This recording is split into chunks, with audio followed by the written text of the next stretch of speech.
Dito guys ay nagmamarinate tayo ng ating chicken. Nagkapaglagay na tayo ng toyo, suka, paminta. Ngayon naman ay yung ating chili powder.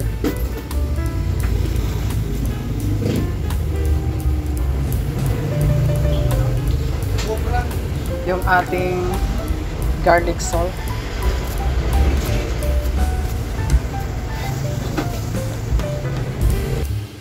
Ito na guys yung ating i-mix para mag-combine lahat yung ating nilagay na ingredients.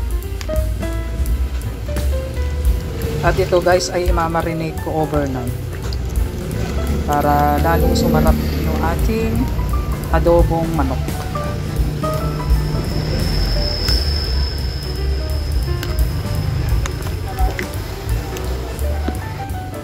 Ayan na nga guys, yung ating imamarinate na chicken na i-mix ko na maigi. Kaya ating ilalagay na sa ref. The next day. Ito na guys, yung ating minarinate na chicken. Maglagay na tayo guys ng mantika sa ating kawali. Ilagay na natin guys yung ating bawang. Ayan guys, golden brown na yung ating bawang. Kaya isunod na natin yung ating sibuyas.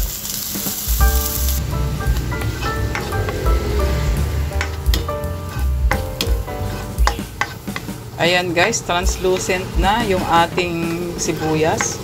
Kaya isunod na natin yung ating marinated chicken.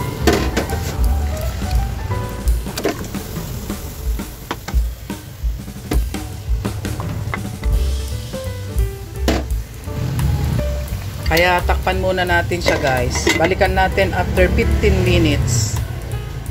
Update guys sa ating niluluto after 15 minutes. Ayan guys. Baliktarin na natin yung ating niluluto. Kumunti na yung kanyang sabaw at nagmamantika na siya.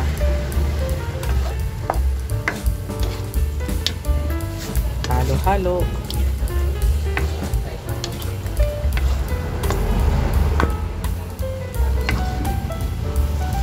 Pakuluan pa natin siya guys para yung nasa ibabaw kanina ay maluto pa din.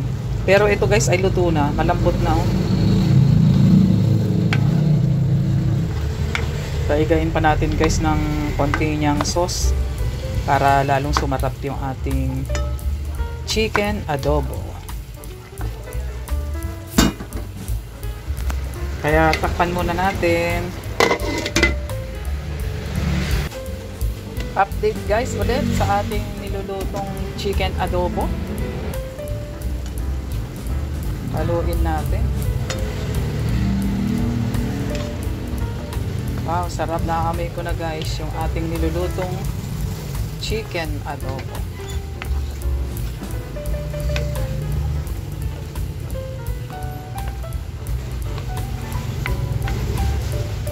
Ayan na nga guys, it's done na ang ating chicken adobo.